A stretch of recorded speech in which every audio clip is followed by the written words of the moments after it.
I think I addressed it before in another video, but I think I'll do it one more time. I made a video a few months ago when I showed in the child support process online that they have to have your consent in order to establish a child support order. And somebody commented on there, and somebody else also co-signed it with exactly that even though they don't consent, they still move forward, without your consent.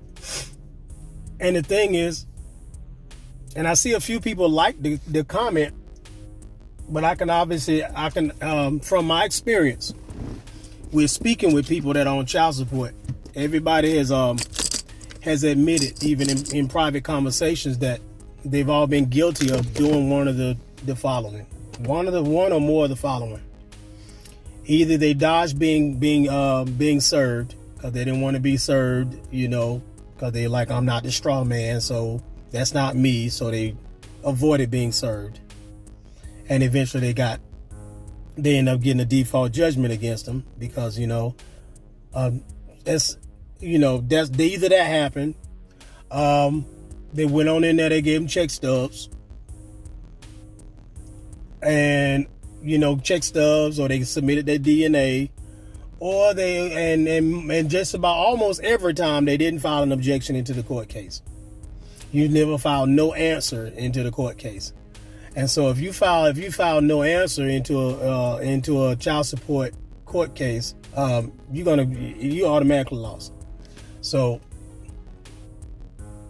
a maximum of law is like to not object means to consent. So you can it means to agree.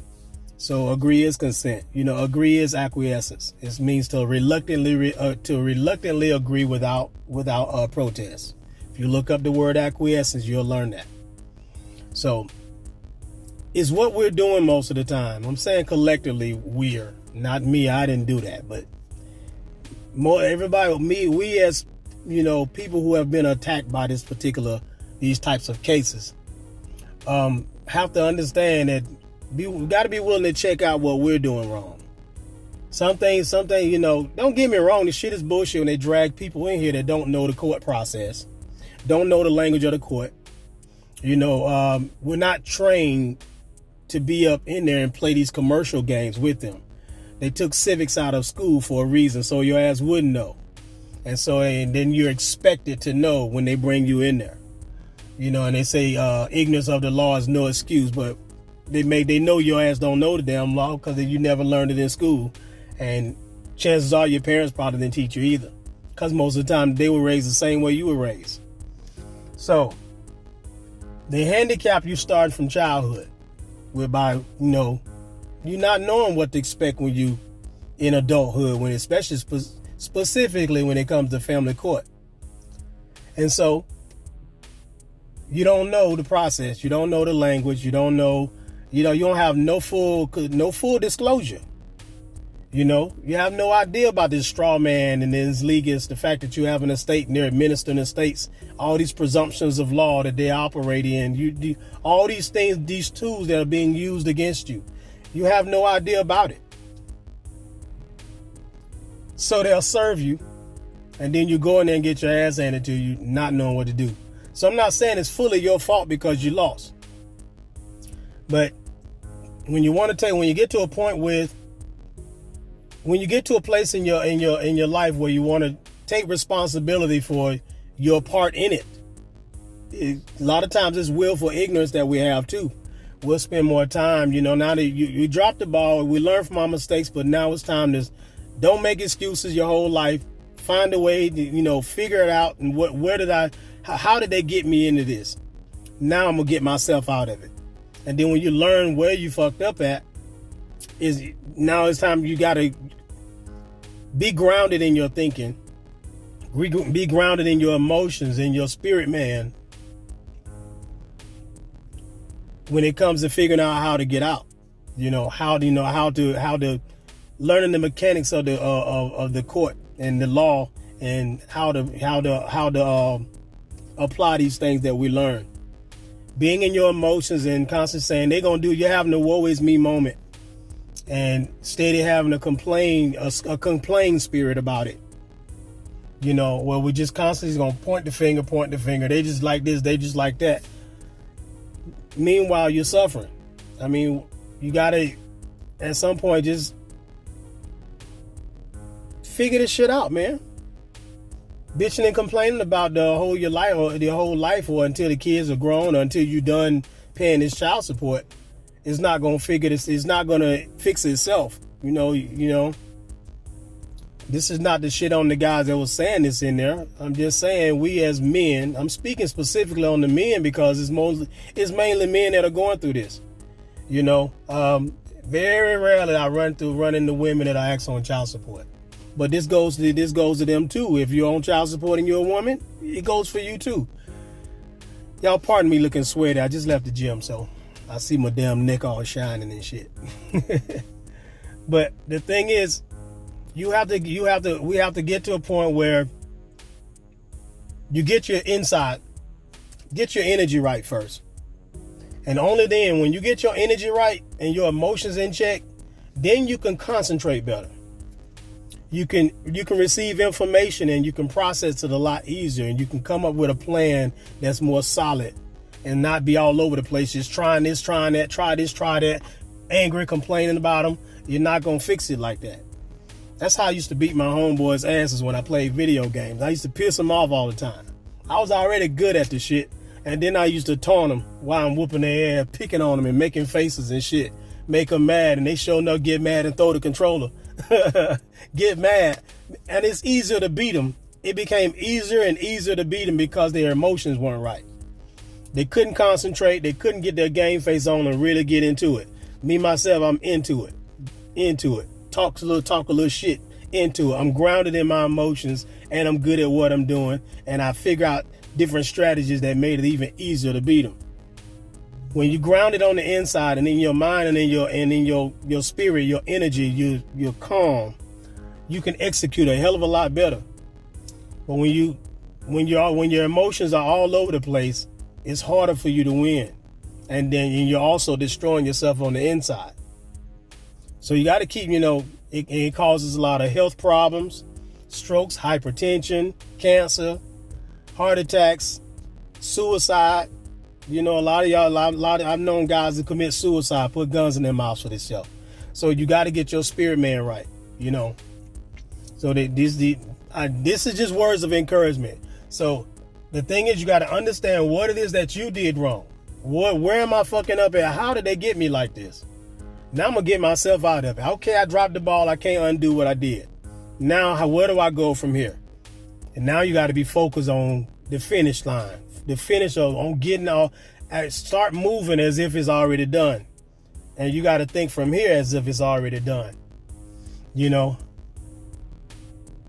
that's pretty much words of encouragement, like you have to, and when you realize where you fucked up, now you can fix it. Now you can fix what you did wrong. And you can get yourself out of what you're in. So that's it. But the thing is, everybody that I know that was on child support, the vast majority of them didn't file an answer into the court case. They didn't file anything. They got served, and they went in there and they challenged jurisdiction with verbally, but they never filed nothing into the court case. Then the judges pretend like they have authority over you that they don't have. Of course, they're wrong about that. That's the game they play. It seemed like they will make that illegal for them to do that. I'm sure it probably is, but most people go in there scared and ignorant to the law.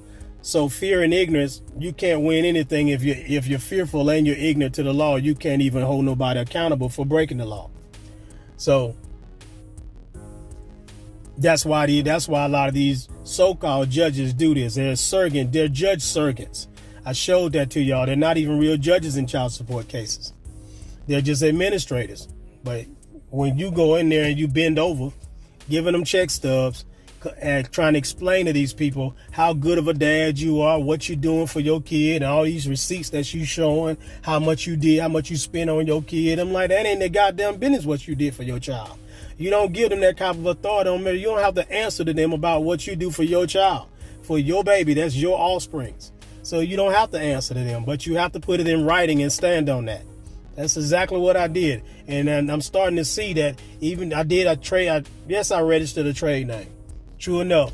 But I've known people that didn't do that, and they did the exact same thing as far as following answer into the court case, and they stood on it. They didn't give no check stubs. They didn't sign anything. They didn't comply with the process. They continued to object until those people gave up on them. They need your compliance. They need your consent. And as long as you put it in writing, make it a public record. I even called the judges out by name in my paperwork. I didn't give a fuck. You know, you call them out by name because now they're you know, because now you're creating a record so that when you want to bring a charge against their ass, you can use those records as your evidence for why, you know, to support your claim when you make a claim against their bonds, because they're exceeding the jurisdiction when you make an objection and they're trying to administer your estate after you have already objected. You know, you've already answered this document. And keep in mind, your answer that you file in a court case has to be verified. I showed y'all in the previous videos, your answer must be verified. Means it needs to be under oath or affirmation. Not just, I object, I do not consent, and then you filing it in there. Stuff has to be proper, in decency, and in order. It has to be verified. Look back in my videos where I speak about, you know, your answers needs to be verified. I showed it to you in the laws. I showed it to you. So answer has to be a verified answer. And, you know, keep in mind, only person that can do a verification, somebody that can do something under oath or affirmation, is a living man or living woman. That automatically rebuts the presumption of death, that you're not operating as a legal fiction, a dead entity, because only a living man can do that. So when you answer that thing and you answer with an objection, they can't move forward like that, you know. But anyway, you have to check ourselves about where we fuck up at. Where did I drop the ball at? You know, yes, we know that the all caps name exists, but you're showing that you're not operating as the all caps name when you're verifying your information. You have to do it under penalty of perjury. You know, you're verifying it under oath, saying it, verifying the facts, the truth of the matter that you're verifying under oath. You know, in your answer. And that's pretty much how you're going to file your objection. And of course, you got to make sure you got a certificate of service attached to everything, accompanying every document you file in a court case. Go back and look at my videos about a certificate of service. It's literally like one statement that you can put on there, where when you make the statement and you put in the information of the opposing party or whoever's going to be served this document.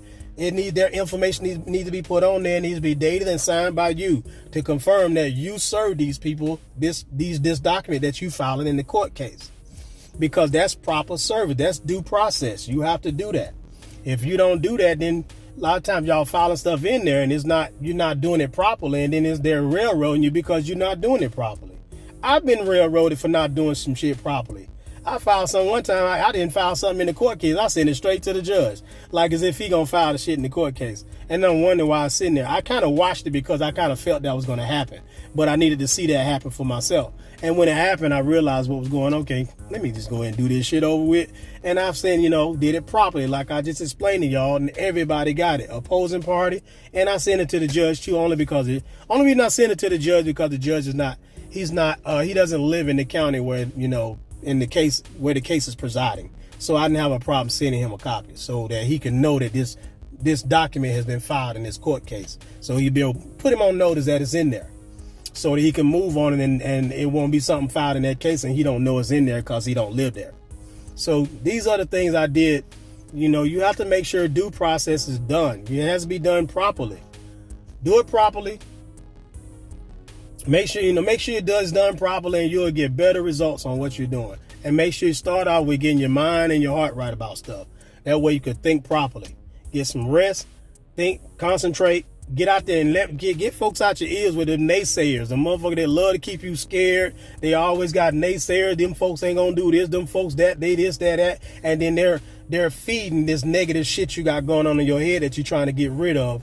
They're feeding it. So it's hard to get rid of it because you're surrounded by people that's thinking like that too. So you got to get surrounded by people that's actually all about solutions and not the problem. They're focusing on solutions and not the problem. That way you'll be focused on the solutions, and your perception would change at the same time. So I'm gonna get off here. I just thought I'd kind of make that video. You make this video to kind of help y'all understand, about these processes. You just got to check yourself on these things. Check yourself, get your mind right, get your energy right, and make sure you're studying some credible information. And if you want to follow some videos, some credible information, make sure you go back and verify it by looking the stuff up for yourself, so you'll know this stuff is good information. Okay, and then you move accordingly. And don't disregard your state statutes. Your state statutes tell you how to play the game too. So I'm gonna get on off here, y'all. And if you haven't liked and subscribed, go ahead and do that now. And I'll see y'all in the next video. All right, Emerald signing out.